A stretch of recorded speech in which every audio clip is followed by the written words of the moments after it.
Également que quand vous parlez, vous comparez des Polonais et des Italiens et puis vous dites après les Maghrébins et les Africains ou etc. Je vous précise que par exemple il y a des Noirs en France sur le territoire français antérieurement à l'immigration polonaise. Oui, oui, mais en fait il n'y en a pas tant que ça en métropole. En métropole, non, pour être précis. Finissez votre raisonnement. Je finis le raisonnement. Et vous parliez des États-Unis, donc où il y a quand même des Noirs et des Blancs qui cohabitent d'une façon ou d'une autre ensemble depuis 350 ans. Il n'y a aucune mixité, il n'y a pas de mariage mixte. Ah bon? Il n'y en a pas. Ah ben, il y a des statistiques qui montrent précisément le contraire. Les Noirs et les Blancs. Aux États-Unis, vous dites? Aux États-Unis, les Noirs, enfin les femmes noires et les hommes blancs. Pour être précis. Uniquement les femmes noires et les hommes blancs. Oui, parce qu'anthropologiquement, c'est ça qui montre. Uniquement des femmes noires et des hommes blancs. La mixité, précisément, il y a des statistiques aux États-Unis. Et les blancs. Je ne parle pas de toutes les communautés. Les couples mixtes sont multipliés par s'il vous plaît. 10 depuis 10 ans. Pas entre les Noirs et les Blancs. C'est ce qui compte parce que les Noirs, c'est la différence. Todd le dit aussi dans le dessin des immigrés. Et Emmanuel Todd le dit parfaitement. Ce qu'on constate en France, c'est que si on prend le cas des femmes algériennes, a priori, les musulmanes n'ont pas le droit d'épouser des non-musulmans. C'est prohibé par l'islam, c'est prohibé par la communauté, par la culture, etc. On se rend compte qu'il y a des femmes algériennes en France depuis 40 ans environ. On a des statistiques, on a un peu de mal à avoir des statistiques, mais on pense qu'on a 15-20% des femmes algériennes qui vivent en concubinage ou qui vivent mariées avec des non-musulmans. Qu'est-ce que ça veut dire? Ça veut dire que les Français sont extrêmement exigeants, ils ne supportent pas la différence.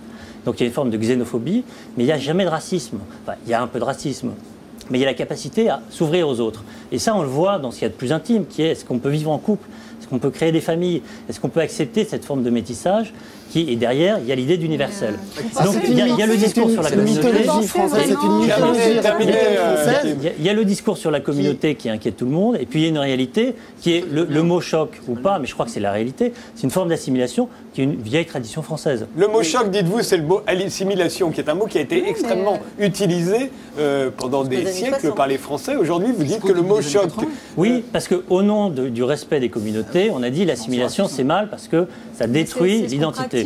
Hier, enfin pas hier, pardon, mais je vous rappelle que très récemment, le Premier ministre turc Erdogan est allé faire un discours à Cologne où il a comparé devant des 16 000 travailleurs immigrés turcs résidant en Allemagne, il a comparé leur assimilation à un crime contre l'humanité. Donc en fait à un génocide, voulez-vous dire. Je sais bien, mais c'est ça tout l'intérêt. Peut-être que la France a quelque chose à dire dans l'immigration et dans le monde. Peut-être cette idée d'universel, quand on regarde en pratique, on a l'impression que ça ne marche pas. En fait, ça marche. Ça marche violemment, mais ça marche. Quand on regarde ce qui se passe en Allemagne avec les immigrés turcs, il y a, toujours avec cet indicateur, il n'y a aucun mariage mixte. Il n'y a pas de femmes turques qui se marient avec des Allemands. C'est quelque chose de très intéressant. Les Français se refusent aux statistiques ethniques.